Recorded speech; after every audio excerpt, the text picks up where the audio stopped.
Well, the word hoax is a bit of a misnomer. Hoax implies somebody wanting to go out and deceive other people, and I don't think that it's. I think it's misused in that context. The thing is, we've set up this black and white thing where it's either hoaxed or it's genuine, and if it's genuine, that implies it's some sort of unknown force, aliens, or some aspect of the invisible world. And if it's not that, then it's hoaxed, and I think that's a completely wrong language to use. So I don't think I've ever really hoaxed. I've made Cropcircle, but I've never really hoaxed. Originally, my interest was in finding out who was making circles. I decided that it was most probably people. So, in the process of finding out who it was, it involved hanging around in a lot of wheat fields, and it seemed sensible at the time to try it oneself. So I and others did. Once that stage had been gotten over, it became quite compulsive. It became more to do with the creative compulsion. Well, they require trouble. The size and designs you choose to make require trouble. They take a lot of effort, and that's the effort that needs to be put into it.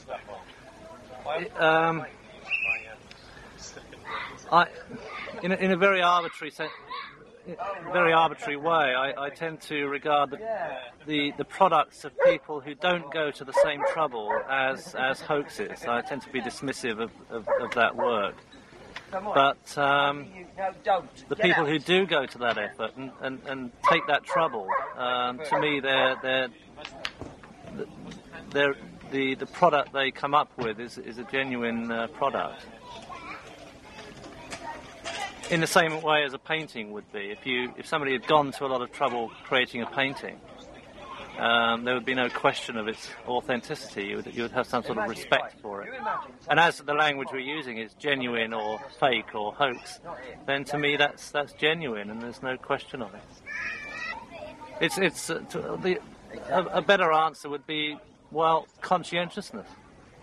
That's why we go to all that trouble, because it requires trouble, because it inspires people. Because it's the nature of creativity, it requires to be done. In the same way as anybody creating anything, it's required to be done. And some people are prepared to do it, and some people perhaps aren't. Well, ask me again, I insist. Oh, okay. Why do you go to so much trouble? Because it's required to be done. Of course. Next question. I think the world would be a better place if the Circlemakers made a bit of dosh too, but there again they do, and you know, it doesn't anger me at all. Well, the thing is, there's no joke being played. It's as far as we're concerned, we're creating new aspects of the same thing. Yes, in the same way as you. I mean, somebody said once that an artist paints the same painting over and over again, writes the same book over and over again, and sure, you're making circles over and over again, but you're not really making the same designs. You know, it just needs to be done every year. Why? Well, I guess it doesn't really, but some might think it does, because it's good that it does. It's beneficial that it does. To admirers of the landscape. Ask me why the sky's blue, Grant. Why is the sky blue, Robert? I have no idea. Because it's required. It's required that it's blue. But am I perpetuating a myth? I've only got your food on in barbecue. Yes, but it's not my myth. It's other people's myth. So to me, I'm perpetuating something else. You know, I mean, you might ask, is it important that there's a mystery? That would be a very interesting question to ask. And yes, it is important. Because of the values and the meanings people place on these things, they decide that it's rubbish if it's man-made, and it's brilliant if it's genuine. So mystery does play a fairly crucial element in how it's valued. I would hate to live in a world where there was no mystery. I would suggest that there was some somewhere if someone said there wasn't. Phantom hitchhiking. You know, people who are seen on the side of roads and get later reported as phantom MIB visitations. I mean, I've been described as that. You know, purely from existing somewhere. You know, how you're seen. I've been sitting at home watching telly in London and have been seen in Wiltshire as this somehow paranormal phenomenon. So there is this tendency of people to contribute to other people's expectations, which is a side of the paranormal which needs to be looked at, I think. Do I write and have credits for my writing? Yes, of course. And do I insist upon a credit for my photographs? Of course. But do I crave publicity? No, I don't think so. I would say no. Circlemakers tend to shy away from publicity. Being a retired circlemaker, I feel immune from any such questions. I mean, I have no control over whether people pull the wool over their eyes or not. I certainly wouldn't. Do you enjoy seeing them do it? I don't relate to the question, really. Do you enjoy seeing them do it? I'm obviously do. I'm used to seeing them do it. No, I don't enjoy. I find it kind of boring a lot of the time. I don't really. I can't say that I enjoy it. I mean, we live in a world where, you know, internet access and everything, and I'm on the internet and I read about this and that, and sometimes it involves me, and I don't go away thinking, oh, I've enjoyed that. I kind of think the word sheesh a lot. An internet term, thinking, God, you know. So no, I don't enjoy it. I tend to sort of get quite disgusted by it a lot. Because the phenomenon isn't owned by anybody. So I can't control what other people, what meanings and values other people place on it. So just because people say that it's made by aliens, it's not my fault they think it's made by aliens, you know. So I'm not controlling it. All I'm doing is giving people the opportunity to think, I guess, think what they like, you know. Was the risk of being prosecuted and being caught for trespass worth it? Well, it wasn't. It was never really a risk, to be frank. I mean, there was never really a risk of being caught. I mean, there were a lot of threats made, but there was never any risk. I mean, obviously, if it played percentages, you didn't put yourself in a risk situation. If you saw somebody walking into a field, you'd make off the other way. I mean, there was no risk about it. You can't keep pressing home the same point. I mean, that lasts maybe a month or 2 months, and then you realise that people aren't going to actually. That the key to all this is that people aren't actually looking for answers. They're not interested in answers. And once you realise that, they're interested in a sort of a social habit.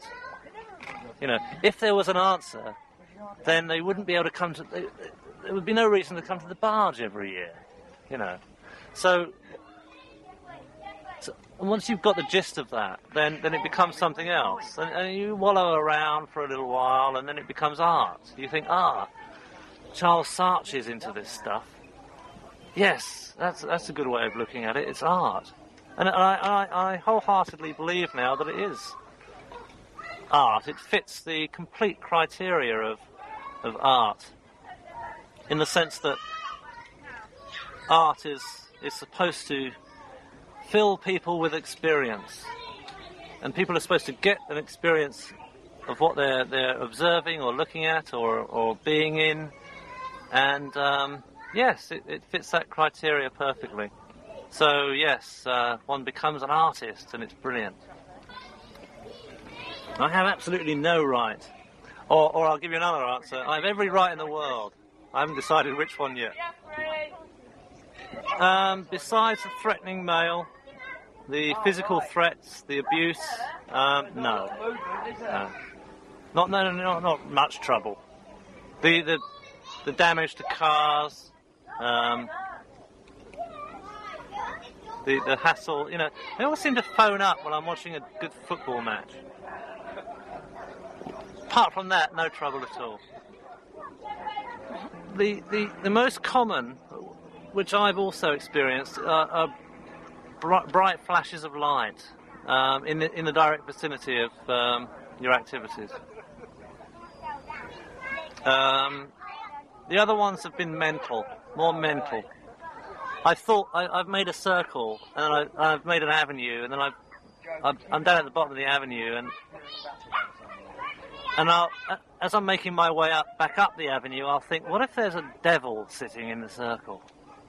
You know, and I'll start doing my head in a little bit, and I'll get there and there isn't one. So I'll realise, well, maybe that's why people see devils. You know, go, that's something interesting to think about. But apart from that, no, occasional meteorological anomalies, I would say. Bright flashes are a bit of a mystery. And they're talked about amongst Circlemakers in pubs over beer. To make a circle. Yeah, I'm just like Joe. A couple of people, large pictogram, 400 footer, 1.5 hours. And do you feel you can do this in complete darkness with no moon? Full moon makes it very, very difficult. You call something off. Well, It's too people bright. Would see you. So people would see so you. So a half moon or a quarter moon is better. Yeah, But or you could no do it with moon. no Yeah, moon. sure. Yeah, Okay. because eyes adjust to the light. Everyone who lives in the country knows this. Oh. So a lot of people say, they couldn't possibly do this in the 5 hours of darkness and. Well, a lot of people say a lot of things, but they, I mean, the object of this exercise with me initially was to try it, and once I'd tried it, you found that a lot of these statements were not true. And then how do you get a group of people that can follow orders and do these things with such precision without any mistakes? Well, 2 people. 2 people. Following orders.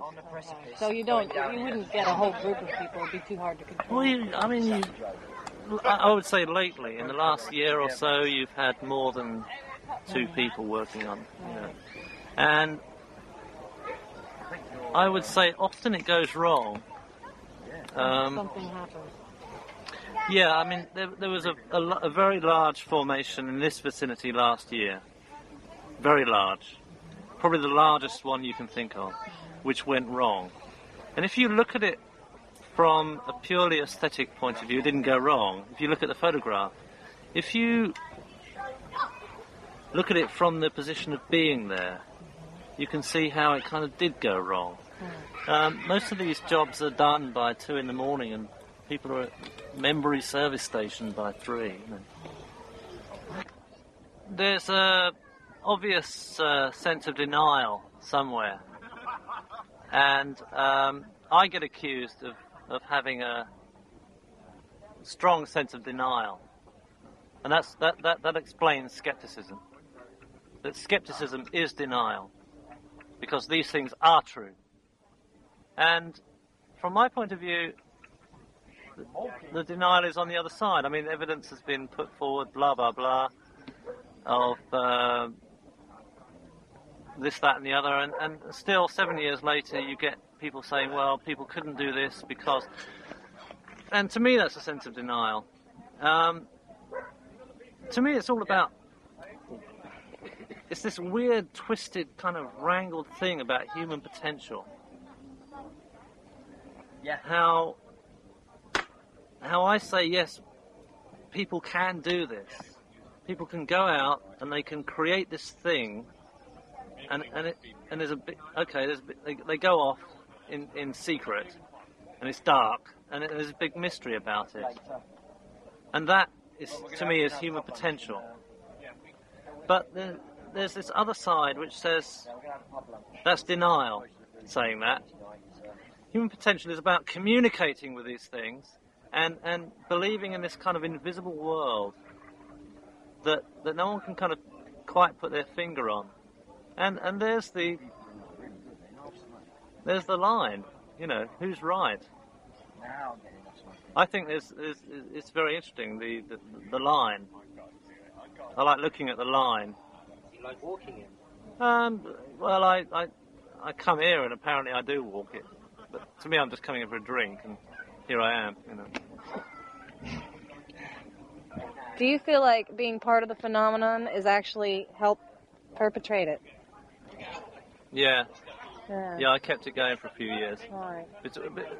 During a sticky period. But I mean, you 91, between 91 and 94, we kind of, myself and a few others, kept it going when it was Just like, even on camera. there was a feeling during 92, 93 that the thing needed to be kept going after the debacle of Doug and Dave, and that it was a good phenomenon, and it needed to be continued, and there was a bit of that feeling.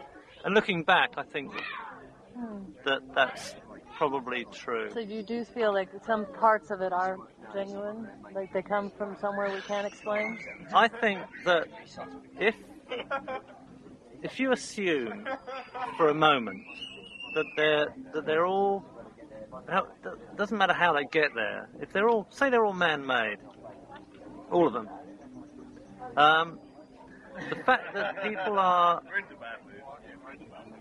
experiencing things and being healed and feeling good, that to me is very, very interesting and needs investigation. Science doesn't look at that. So even at its basis level, if you strip the phenomenon down to nothing, you know, to complete nonness, you know, no kind of paranormal reasons that things are appearing, the fact that people are interacting with them in the way that they do is, I think, very interesting and very important. And there's a lot to be learned. And I would say that as it stands is, you know, sufficiently paranormal. So, I mean, you can kind of have me or not have me, you know, you know, in it, and it's still paranormal. I think that's quite interesting. The effect, people have got completely the wrong idea of art, I think. They think it's they view it in terms of objects, but it should be viewed in terms of experience. If you look at a painting, it's not the painting that's got any value, it's the experience you get from it, which is the art. It's the value and the meaning. I think Sotheby's would differ. Oh, they die because they have this completely false way of placing value on stuff. Yeah. And it's all coming out, isn't it, about what's fake. Well, you know, it's ridiculous. Art is about the experience you get from something. So therefore, art could be anything in theory, anything that you get an experience from. And there's nothing greater than a massive crop formation that even as a bonus, has a kind of symbolism attached to it. You know, it's in the shape of something. But even just a simple circle, you know, larger the better, much as you can manage in a night, it's going to be like this temporary sacred site, and you're going to get more buzz than you will from visiting Canterbury Cathedral, because at least you kind of understand that people built that, but the mystery is kind of important. You know, but yeah, I mean, I'm not a complete kind of Philistine when it comes to understanding Cropcircle. Well, a lot of people say you're a negative person, but if you're making something that turns out to be positive, how is that? Yeah, I agree. I mean, a lot of people say that because it suits them to say that. A lot of people will say what suits them. Oh, nice one, Birdie. You know, and because I embody a threat to them, because they're trying to place their own meaning and their own value on something, and they're all trying to be important. You know, you'll notice a lot of people in this industry, a lot of the people in this pub are all trying to be, it's all about how important they are, you know. But and disproving each other. Yeah, and disproving, arguing amongst each other, all rubbish, you know. I mean, I still don't get a sense of it. Well, you're asking sort of leading questions. I mean, there is. Really, well, you are. Well, I'm just interested. I don't need to be one way or the other. Well, I'm interested in questions because the way you ask them means something. And when you say to me, why is it that you felt the need? I mean, you're assuming that I did feel the need. I am assuming that you did feel the need. Well, that's not true. Why is that? I didn't. If that was not true, why Well, it's not true because I didn't feel it. What motivated you? You have a fairly Interesting question. Yeah, a fairly public voice. Yes, in but the media talking about this but thing. my publicness isn't down to me. It's down to what other people have imposed upon me. I don't think that's true, because I don't have any articles in the Observer, I don't have any articles in 14 Times, I don't have any articles in UFO Reality, I don't have any articles anywhere. Well, I have an article in one of those publications. Why is it that your opinions are... Why do you feel the need to publish those opinions?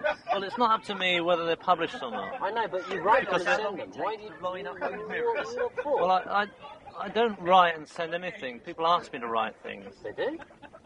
Yes. Beef steak 23. Okay. Fair enough.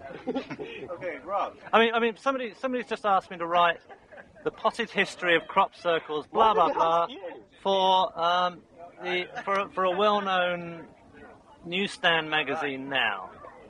And you ask me why they asked me. I don't know. Why do they ask me? Yeah. The best story, let me think. Well, there was a great one about, I don't know, the shootout at the OK Wagon and Horses. I mean, that was when there was all this sort of photography of other people. I think the best one was when the police came round to my house demanding to know information about circlemaking.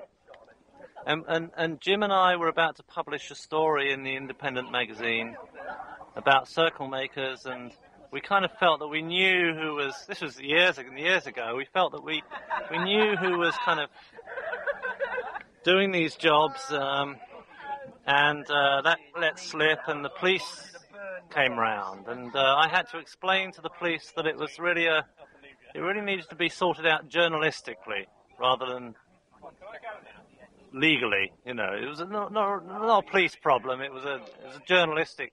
It required some understanding of how some young people were desperately trying to communicate with aliens, and that there was not really any kind of rule of law about that, and there's nothing that they should be troubled with. You know, that was a good one.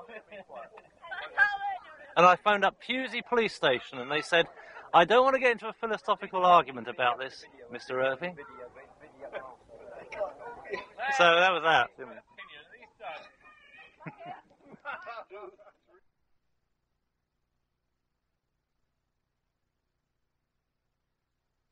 My first experience of, going into crop circles was purely around the time the BBC were filming in Westbury, on the Westbury White Horse, doing a study on some of the crop circles.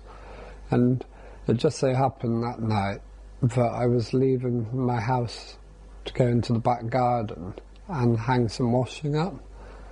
And as I did, I saw what I can only explain as triangular craft in the sky with 3 lights on each tip and more deep red light in the middle. And I was quite shocked and startled by this and ran back in to grab my mum for her to have a witness of it. And my mum came out, but she didn't catch it. It was too late for her to see. And I found myself lying to my mum and saying I need to fill up my car with fuel for work tomorrow. knowing that the only 24-hour garage was about sort of 8-9 miles away towards Westbury, where the BBC were filming, and towards the same direction this craft was going. So I sort of left to more or less pursue what I'd seen, and ended up going up on top of the White Horse and approaching sort of the area where the BBC were. And it was then that I made sort of acquaintances with a lot of people from sort of the Cropcircle background, Colin Andrews, Pat Delgado, and some of my good friends today. And it sort of happened that the next day down in the field, sort of about half a mile away to their left, was this large circle with 3 circles around it, in very similar fashion to the look of the craft, underside of this craft. And then the night that the actual circle appeared, the BBC cameras didn't catch it appearing, was a very sort of strange night, because we all seemed to be knocked out. We all seemed to want to just all go to sleep at that point of the night. We all just felt compelled to sleep, and awoke the next morning to find the circle there. And I just found it very strange, because we all kind of questioned each other the next day. You know, when did we go to sleep? And it's almost like we couldn't all remember when we went to sleep. And usually, you know, at least one person would have a recollection of, you know, oh yeah, we decided to go to sleep at this time or something like that, but that never happened. Yeah. So it all came about when me and another sort of Cropcircle enthusiast who were looking out there at the Cropcircles appearing at the time, decided upon making an effort to make a circle, firstly to see the difference between what we were seeing out there in the fields, what we thought was to be genuine, and what a human could do, and what sort of damage it would cause to the crop compared to some of the ones we'd seen. And also for other reasons to do with sort of supernatural events, whether there was any sort of form of contact with anything that was there, or whether any energy would, you know, sort of assimilate around us as we were doing the circle. So we wanted, really as test purposes, to go out and see for our own personal reasons whether that would make it. And so we sort of set about looking at sort of designs, what sort of design to make.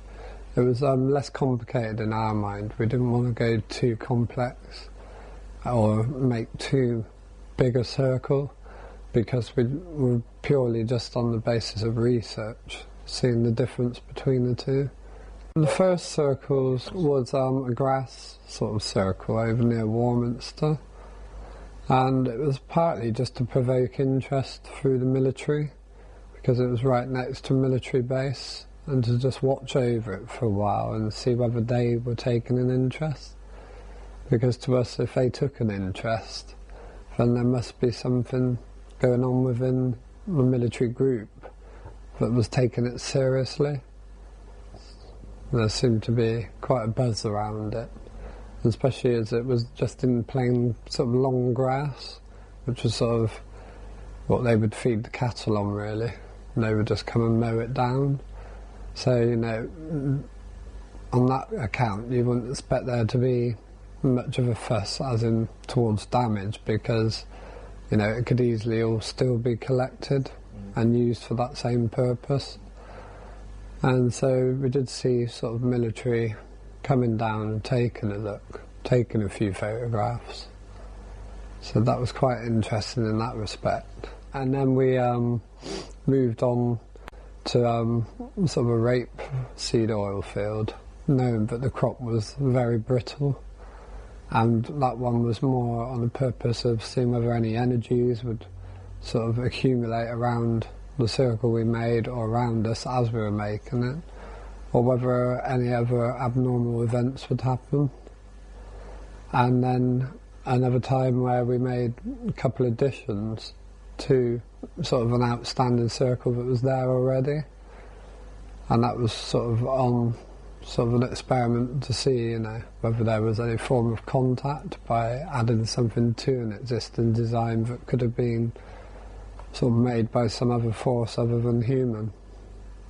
We took people from the sort of circle groups and like gave them an anonymous tip-off, just so that none of them would be caught out by the circle that we'd made, because we weren't out there to try and stitch people up. It was purely for our own research purposes. We found on that one that rapeseed oil was very brittle, and with rapeseed oil you more or less would always snap it as soon as you started pressing it down to the ground. And we also remember removing some of the really damaged crop and taking them with us and disposing of it. Only to find later, when we saw photographs of that very circle, that a lot of the rapeseed oil was actually perfectly bent and wasn't snapped like it was when we saw it when we made it, which was very sort of intriguing to us. Yeah, it's almost like something had come and tidied up behind us, you know, and it was sort of on that very occasion that one happened, that people in the local village reported seeing lights and sort of a strange sort of glow on the hills, which was opposite near the field where we were. So it was quite interesting to hear back through just local talk that happened on the same night. We were looking at the circle, photographing it and using the pole to sort of take some aerial view shots of it. And myself and my friend just felt compelled to add just 2 additions to that existing circle, and they weren't large portions or anything. It's maybe only sort of 2 foot square of crop that was actually pushed down in the process of that, but felt compelled to add it to this one particular circle on the actual overall design that was already there. And with that, my friend said, give us a sign. You know, he said, if there's something out there and it is intelligent, then give us a sign. And we left the field and never thought much of it, and went back to sit in the car.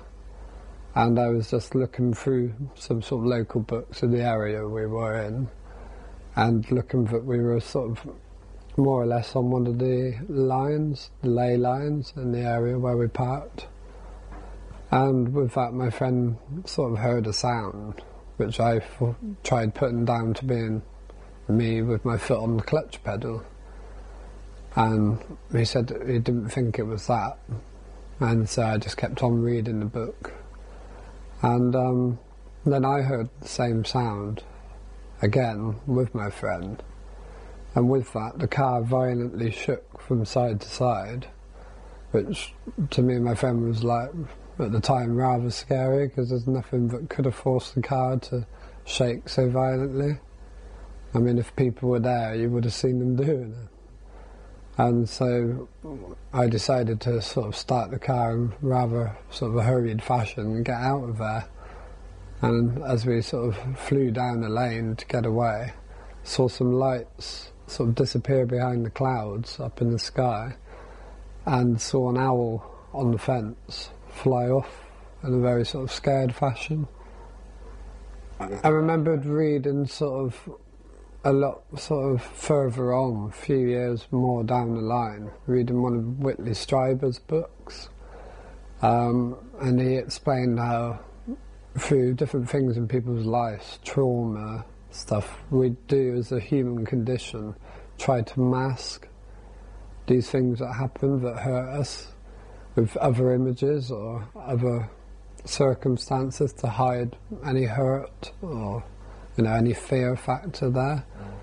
And Whitley Strieber's dealings with different people from abduction and other things led him to believe that what with the pictures people have drawn of what they claim to be aliens, having large almond sort of shaped eyes, a lot of the time they would relate to seeing something like an owl or some creature which did have those sort of eyes, which they could deal with.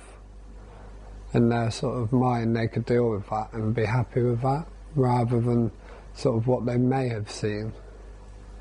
It's almost like a false sort of memory sort of that we have in our mind just to protect ourselves from that fear. Because no one could think of what we were thinking that night. And because it was quiet where we were, we discussed what we were thinking of and how we wanted to summon a circle to be made in the field, and expecting it to be made in the field that we were in. And my friend said, well, let's think of something that maybe is similar to the Star of David, or, you know, has 6 points to it, something like that. And the same thing happened after we'd left doing the meditation, went back to the woods. We all remember, more or less, just falling asleep again, just being sort of knocked out, you know, and couldn't remember when any of us actually did fall asleep.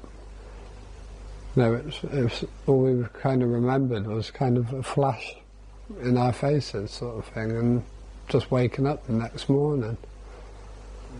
The next day, a friend of ours, a traveller, came up and told us about the circle that had appeared.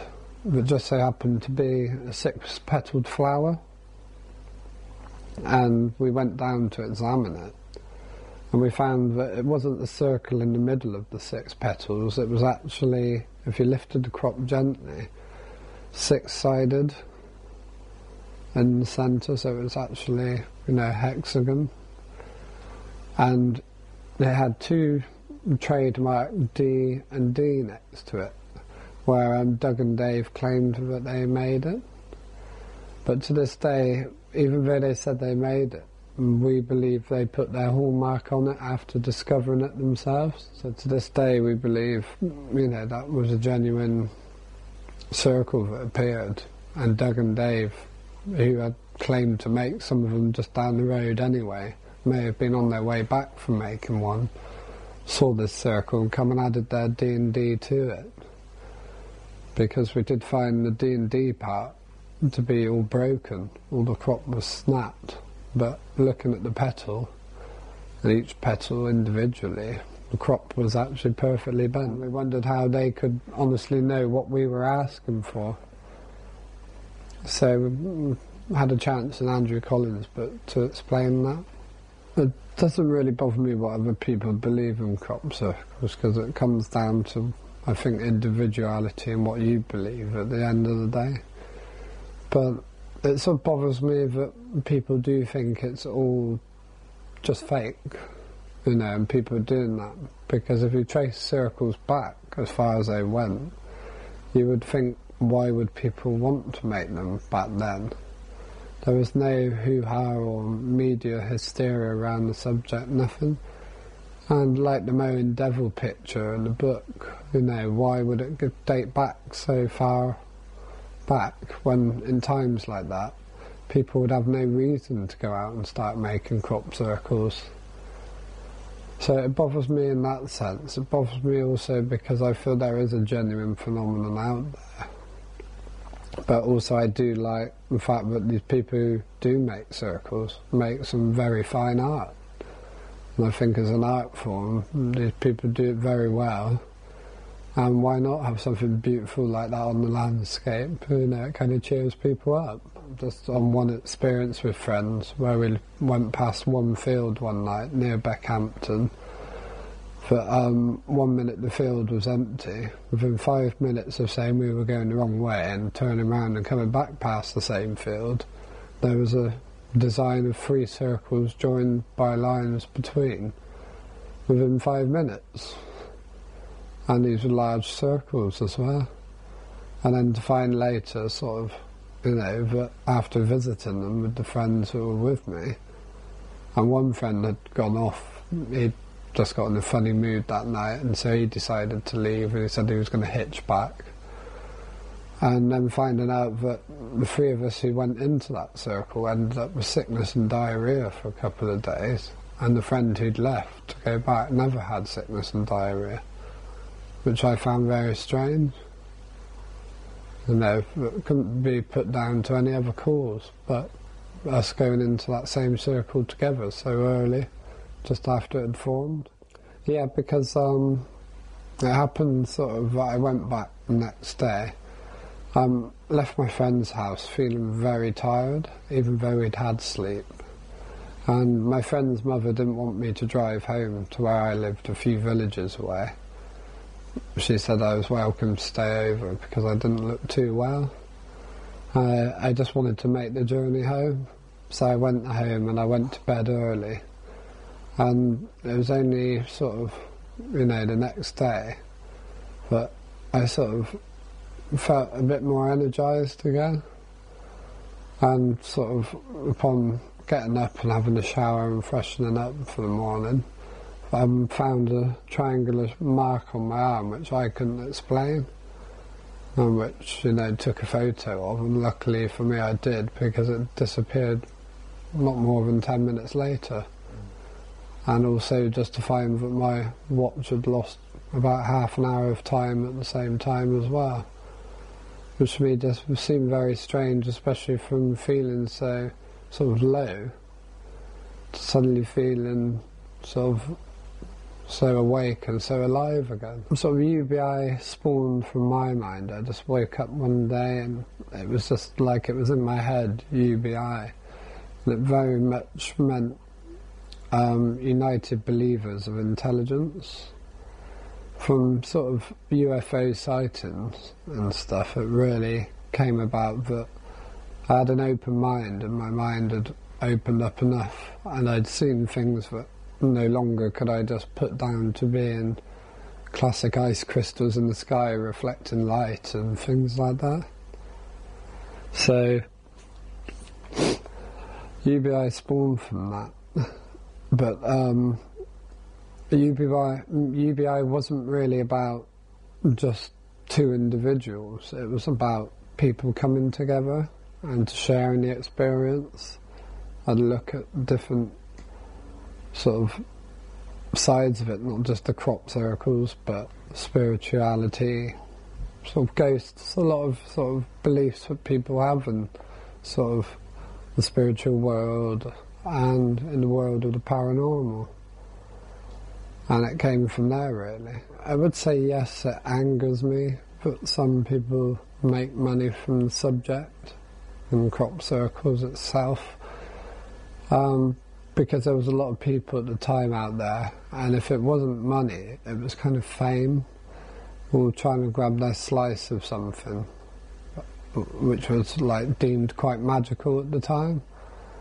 And I felt everyone just wanted to be recognised as some sort of authority, whereas we went around not sort of trying to be recognised, but trying to look at the whole thing openly and generally. And we could see these other people just sort of jumping on the bandwagon and trying to make a name for themselves, and of course making money from sort of crop circle conferences, etc.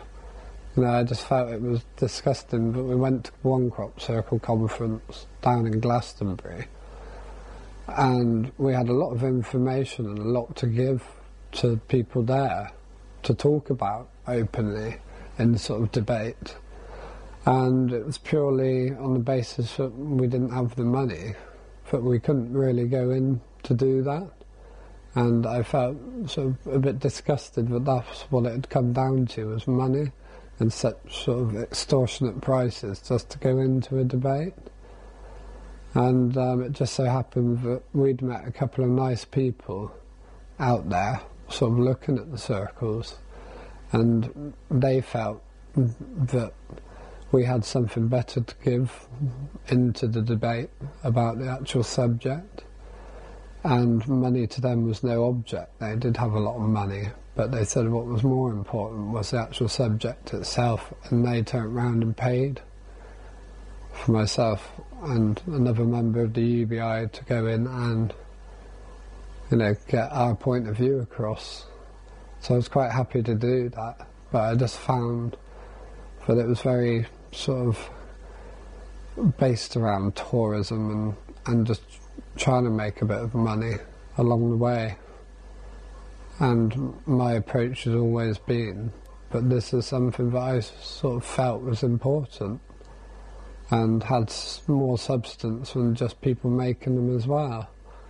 And I didn't think it was right that people should be able to jump on the bandwagon so easy. I wouldn't say that some circle making was trying to pull the wool over people's eyes, but I have seen people who've tried to do that, purely sort of on the basis of TV and the way that sometimes they wanted to make a mockery of the subject. Because you've got a subject that was, at the time, becoming very powerful, very in the public mind, and very open. And you could see, in some ways, the authorities trying to push that back, because it's a very powerful thing, having too many people with open minds out there. Because the state we live in the world, where they do like to have control, even though we like to think we control our lives, they do have control over us. And I think something as powerful and quite moving and supernatural and unexplained was sort of jumped on by certain agencies to try and sort of calm public attention by using some Cropcircle makers and trying to use the people that thought it was genuine and trying to stitch people up at the same time. So I'd say some of them did it for that reason, but also they probably were paid for that. But generally, I wouldn't say that everyone was out there just to pull the wool over everyone's eyes. I do know of one group that did have a weird experience. They were going out just to do it purely for those reasons. With the actual circle making, those teams were actually going out to sort of go about it in the wrong way. And their experience, I remember, was quite frightening for one person, because as he was going round the crop and flattening it, he felt, like I said, that something was watching him, and it took quite a bit to get this out of this person, but he felt that something was watching him, and as he started going round and getting a little bit more nervous, and this was people that wouldn't usually be nervous, they'd gone and made circles before. So, you know, they had no reason to be frightened in the field. They weren't doing it all on their own. There was a group of them. Now, I went out and made some circles, quite simple affairs in the first instances, and the researchers deemed these circles to be genuinely paranormal. And what was interesting to me is that some people experienced weird paranormal effects in the circle that I'd created. Now, if you're asking me, you know, why I created circles, I suppose initially to test the researchers, but because of my finding that people were having paranormal experiences in the circles we had created, it obviously opened up a completely new avenue of why I would want to make circles.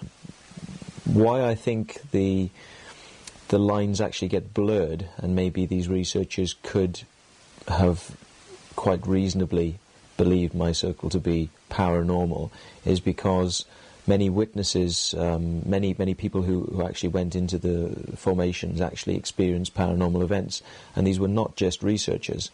So my testing to find out whether researchers could tell the difference actually produced a whole different response than I expected.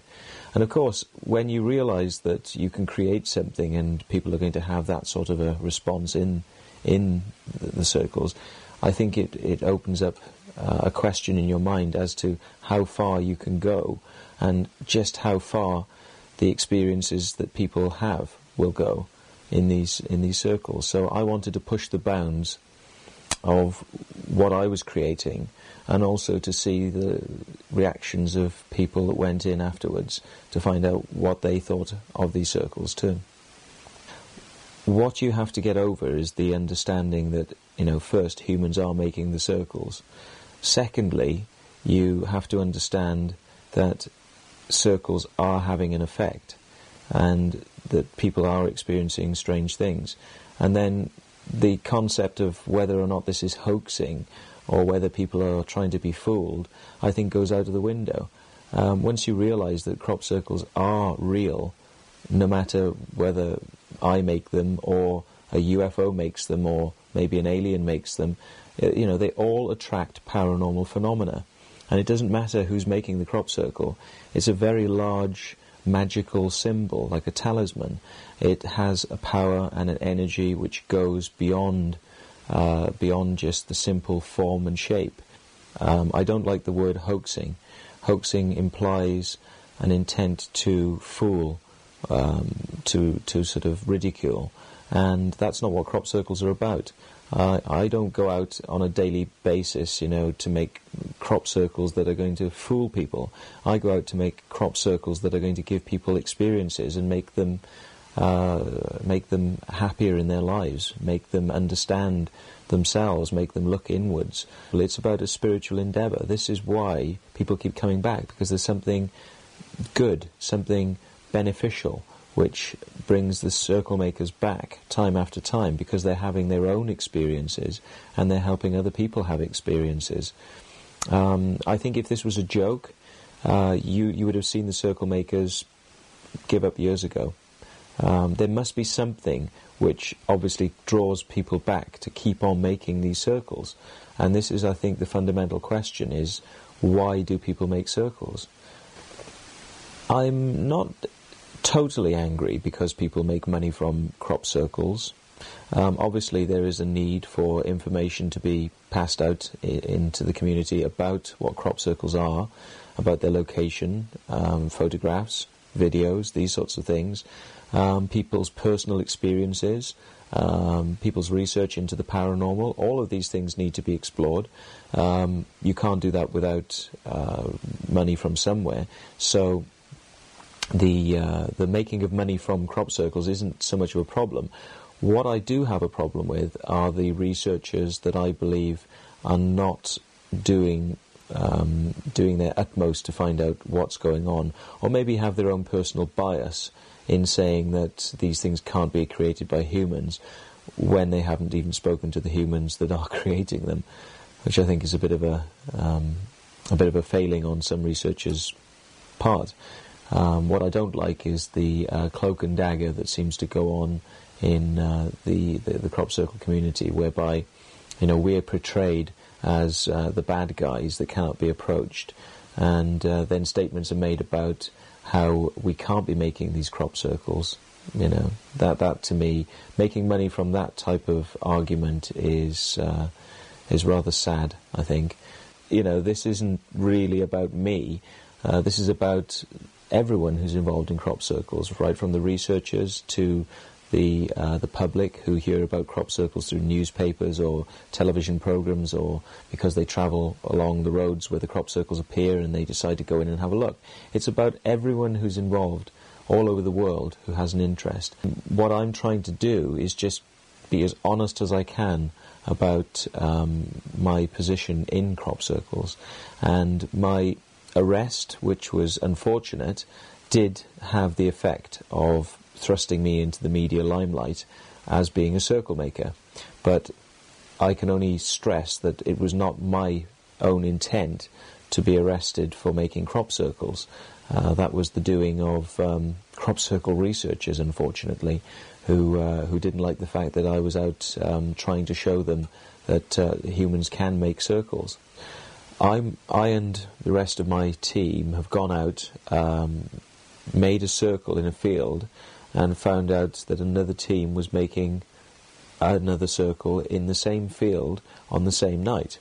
And there was a specific design element in our crop circle which actually had something to do with the other crop circle. It was actually something in ours was pointing towards something in the other circle. And I think this was a very good coincidence that two sets of teams would be out on the same night in the same location and would be doing similar designs which have a connection between each other. And is this just coincidence? Or are the Circlemakers getting the urge to go to a particular field on a particular night and do a particular design?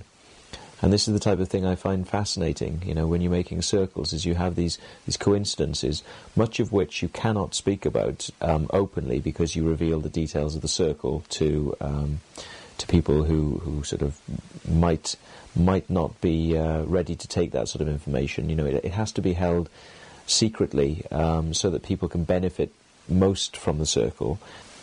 Another coincidence that took place, I did a circle design, and we went out and made this circle, and within a similar time frame, within a couple of days, somebody else in a different part of the country, actually North Yorkshire in fact, created a circle, and this circle was very similar to my design. Now, I say that the chances of the designs being so similar are astronomical. So what we've got here is a circumstance where maybe two sets of circle makers were picking up on the same design. Now, where do we get the inspiration from? This is the big question. Am I simply drawing these things out of my own head, simply using my own sort of artistic ability, or am I getting some of the idea of a particular circle from somewhere else? Am I being given this idea, pushed in a particular direction? And when you see somebody in a different part of the country do a similar design like that, it makes you wonder. And obviously, I'm not in touch with the circle making team that did that. It was a surprise to me. So, what is the connection? I mean, if the parallel I try to draw in this particular instance is that if I'd been able to predict with such accuracy the design that somebody had done, or to replicate the same design somewhere else, then the chances are I could win the lottery by the same technique. And it's those sorts of odds that make you think that we're not dealing with coincidence, that there is something much bigger going on. It is quite hard to sum up the many years of experiences I've had making crop circles, but I must say that coincidences and synchronicities are definitely part of the paranormal world behind crop circles. Now, you may get somebody who will predict your circle, maybe a clairvoyant or somebody of that nature will say that they've had an idea that a circle is going to appear. You may get somebody come to the area and they've got a particular design which they've kept secret, to themselves, and they've been asking for this design, and then that design will appear. These are all the sorts of coincidences that I think, on a personal level, people see great significance in. And crop circles have a lot of elements which jar memories in people and jar ideas. They act as keys. So people will look at a crop circle, and what should by rights just be a simple design starts to become something which unlocks meaning for the person who is entering the circle. I've seen black figures in the crop circles, shadowy sort of figures that at night you mistake for other team members, because in the distance, you can see some sort of black figure moving around and you assume it's a team member. And I have actually walked up and seen these figures just disappear in front of me. And friends of mine have had this also. Not entirely disconcerting either. Some people say that the idea behind seeing a black figure should be frightening. Well, it wasn't to me. It was actually quite exhilarating. I believe in ghosts, and I think that maybe whatever I saw might have been some sort of spirit form, and as I didn't feel any negative presence from the black figure, then I'm not going to make the judgment that it must have been something bad. I'm going to just sort of remain open-minded as to what that was. Other occasions, when we've been making circles, I've seen balls of light, and these balls of light on one occasion entered a field and chased us out, stopped us making a circle, and I now believe that we weren't supposed to make that circle in that field on that night. and that's what these balls of light that entered the field were there to do, was to try and sort of alert us and frighten us off. In that case, yes, I felt frightened, and the emotion told me, leave, and we did. So that was one other event. There was a particular night when I felt a very strong, overwhelming urge to create a circle, and my colleagues we were very charged about the making of this circle. But we knew that researchers were actually camped out in the field where we were going to be making the circle. But something told us that it was kind of just go ahead and do it. Go ahead and make the circle. You can get away with this. This is okay. Do it. And we just did. We went and made this circle. And surprisingly, we were not interrupted by the researchers who were nearby. And I was fascinated by how this could be, how these researchers hadn't seen us or hadn't heard us, and how we'd got away with it. But I was running on this sort of energy thing of this is meant to be, go and do this. But I sought out the researchers and asked them, what they had found in the morning when obviously that field was discovered to have a crop circle in. These researchers told me that a fog bank had descended over the area of the field where we were working, and that this fog bank had obscured their view in to where we were doing the crop circle. And in the morning, the fog lifted, and suddenly the crop circle was in view, and the researchers went in. And this was very interesting to me because of the feelings that we'd had, that we must go ahead and make this circle, that this was very important, that there was a reason behind it, and go ahead. But from the other perspective, that we may have had some form of protection in a fog bank, and maybe the sound being shrouded, so that we could create the crop circle, and the other researchers hadn't seen us. This was fascinating to me, that there may be an element of protection going on. We have had clouds part above us when it's been raining, and we thought we were going to get quite muddy, and thought we were going to get mud on the crop. And we went into a field, and although it was raining, it seemed like an opening in the cloud, like an oval-shaped opening in the cloud, stayed above us for most of the circle. And this stopped the rain. The rain didn't come down on us in the part of the circle, in the part of the field where we were creating the circle. And how that can be is fascinating. These things just boggle the mind. You have to be there to see them, but they are absolutely fascinating, amazing. They draw you in, and this is what keeps Circlemakers coming back. It's because of these paranormal experiences. Flashes of light. We've seen flashes of light which don't seem to have any particular source. We've seen flashes of light coming from clouds without any thunder noise. And on one occasion, these flashes of light which were coming from behind a cloud were quite bright, and my camcorder, which could normally film stars and clouds at night, when pointed at these clouds, which should then have been, sort of flashing quite visibly on the camera, you can see the stars, but you can't see any flashing. And you can hear my commentary on the tape saying, oh, look at the flashes, and nothing was captured on tape. So, you've got things like this which are observed when making circles. We usually say a narration. This has come from years of making circles now, and believing that we're taking part in something, more than just coincidence, that we are actually picking up on messages and going out and making circles. So because of this, we've incorporated a framework, like a spiritual framework to making the circles, which involves us saying an invocation.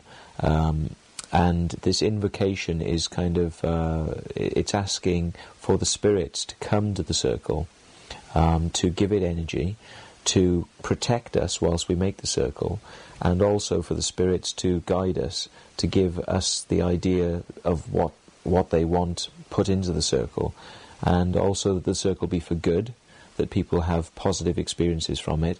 And sometimes we ask as well if we can have our own paranormal experiences. And upon asking this on a couple of occasions when I've said, and please, give us a paranormal experience, a shooting star would go overhead upon my saying, that we want a paranormal experience. And to me, this is a very subtle but very personal way for me of just being, yes, you're doing the right thing. Yes, go ahead, make the circle. This is okay, and it's just a warming thing that you get back. And this is it. You see, I mean, to me, crop circles is not something that should be studied on paper necessarily. It's something that you should get into. It's something that you can take part in creating. It's something that you can get a feedback directly from. I personally think that the magic of the crop circles works best when people don't know their origin.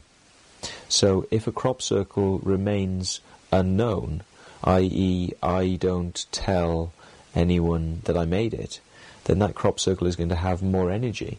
People are going to think that it must be something paranormal, and I think by thinking the crop circle is paranormal, it becomes paranormal.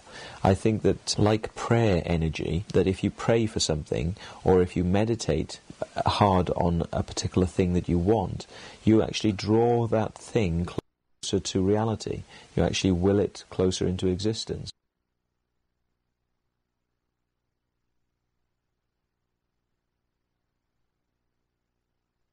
First started about 1995. We'd seen a bit on the news and other people claiming to have made circles and such, and basically thought, let's give this a go, see if it's possible. Not knowing a great deal about it at the time, and just went into it from there, really. And obviously, as years went on, we got more involved and got to understand different things and so on, really. Personally, at the time, I was never a believer. I just thought it was something that went on, and it was a bit naive at the time, really, back then, wasn't it? Yeah. I was always a bit of a believer in sort of UFOs and crop circles, etc. But I sort of had an inkling that it was, there might be people behind it, and I wanted to go out and find out exactly what people could do. And that's what we did. We were very surprised the first time we did it. Yeah. It's unbelievably easy compared to what it looks like. Our early circles, I don't think any researchers actually found them, because they were quite late in the season and they did look very amateurish, but compared to what we thought it would take, it was, well, this is easy. Next year we can go out and we can do this properly. It wasn't really till, I think it was the third season, which would be 97, that people actually started to notice them. I think our area was a bit dead, if you like. Nobody really used it. Mainly all went on in Wiltshire and the obvious places. And I think it took people a couple of years to realise that what was actually going on in the area. Yeah, and the whole time we were really quite naive of the whole scene. We had no idea, we were just sort of out there.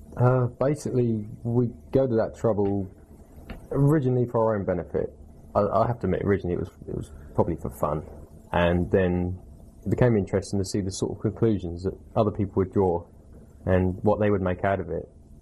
And we just carried on doing it and got more into it, really, because people were coming up with different ideas, and there's a whole vast range of people with certain conclusions and so on, and we just carried on with it, really. Drawing a pattern out on paper is one thing. You can make it look nice and it looks quite clever, but seeing it stamped into a field a few hundred feet across is another thing entirely. That's the reason I do it. It's my art. I'm a complete skeptic now. I'd love to see the paranormal things that other people have reported, but I haven't yet. And, yeah, it's just the art. It is art. It's the foremost thing is the art, and I like to experiment with that in the hopes that I'm actually going to see something else, something different. I haven't had any paranormal experiences, but obviously keep an open mind, and I basically like to see what happens. The only thing I suppose you could ever really count is that there's a particular field, obviously I won't say where, and every year we go in there and something will happen, we get freaked out, or basically, I think it's basically us getting freaked out every year, but it's always the same field, and we're doing this for a long time, and it never happens anywhere else. So hopefully we might see some developments along that line. There must be a reason why. I don't think it's a joke at all. I just, I do it for me and for other people who might want to see it, and somebody running around thinking it's little green men doing it is, I haven't put that idea into their heads. I can't talk them out of it, so just leave them to it. Let them think that. I can't be responsible for what they choose to believe. I find it very interesting to see what other people think. I don't intentionally set out to deceive anybody. They just make their own ideas up, and I'm just interested to see what they can come up with, really, whilst at the same time not deliberately saying this is a hoax, this is real. It's up to them. They can believe what they will, really. Trying at the moment with a site of mine called Total Human Solution to get out there sort of just a few demonstrations of what can be done. I mean, a lot of people believe that the whole art of circle making is the mystery, so I don't want to sort of blow the whole thing wide open and demonstrate everything that can be done all in one circle. But I do want to get a few points out there, like, somebody says, well, this can't be done because X, Y, Z. We say, well, there you go, there's proof it can be done. And they've still got the chance to sort of fit everything together for themselves. Seems to be a lot of people out there who possibly narrow-minded. They won't. Some people are very. Some people only accept their own views, and they refuse to look at the evidence from any other point of view. And it's a very handy thing for people to think, oh, hang on, they've proved this, so this must be the case. And then they've got both sides of the evidence, and they won't just channel into their own ideas and not look around, basically. There's an account of an old lady who was healed in a Cropcircle, and that was a Cropcircle that we did, but we can't prove it, and nobody believes it, and it's sort of, they're using the old lady's healing as part of their research into Cropcircles. But I know that I made that circle. I know that, it is man-made. There's not a phenomenon behind it, and that they're wrong on that point. And I want to be able to show that if the situation comes up again. I need to be able to prove it and say, look, you're not listening to me, so here you go, here's proof. And now you have to listen. With the website, we create the diagrams of the circles before they're done, sort of a few months in advance. We encrypt them with a public key encryption system, and people can download the encrypted files. They can keep them on their own computer, and out of my way, there's no way I can tamper with them whatsoever. Then the circle's made, all the judgments about the circle are made, and then at any time, at the appropriate time, we can release the passwords to the files. The files can be opened, and the diagrams that have been created before the circle and kept safe and out of tampering's way can be seen. And it's just, proof positive. It's a diagram produced before the event, hopefully. I've sent quite a few emails out at the launch to every researcher I could think of, and it's interesting, but only about 15 are actually on the mailing list now. One in particular I've sent 3 emails to, because it's Michael Glickman, who was on a radio programme a year ago saying that he wanted to cooperate and he wanted Circlemakers to come forward and, prove what they can do. So I sent him an email mentioning that, and he's ignored it completely. He's ignored 3, sort of stating the whole thing, and the last one quoted him from the radio show saying he wanted to work with people, and still no response at all. I believe the website is a very positive thing. It gives the researchers and the public a chance to realise that human beings can go out and make complicated formations, whereas in the paper it will glorify it to some extent and basically not really go into detail of it. So this will give the public and the researchers something to actually go on.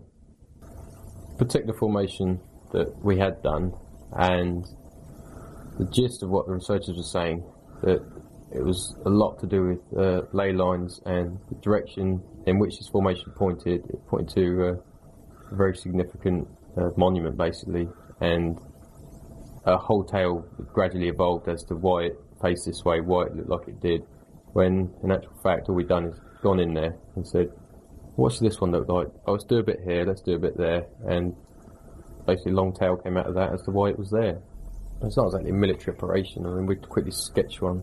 I mean, I would say that... Well, we've got two modes working, really, haven't we? We either plan it it's mentioned down to the last detail, or we just think, let's get out there and do Sometimes one. it's off the cuff. We just quickly scribble one down in the pub and shoot off in the car and off we go. There's other times we could be planning it for a week beforehand, depending on where it's going to be, I suppose. I think the forthcoming Signs movie is going to throw a lot of myths into the air. There's going to be a lot of people out there using the internet to try and find out a bit more. And hopefully they're going to get to my site and they will see, a bit of solid proof for them to use, to make their own minds up. THS site will prove specific circles are man-made, and those circles hopefully can be compared to the unknown ones, and people should see that there's no difference. We're not out to prove every single circle, we're just out to prove that it's possible, and people should see that it's a lot more plausible than aliens. Well, we do circles for a very serious reason. I'd say there's certainly a lot of interest, certainly a lot of fun to be had from it. It's a bit strange, but it's certainly very interesting to go out at 2 o'clock in the morning and you've got to hide the car and you've got to sneak around. And at the end of it, you've actually got something to show for it.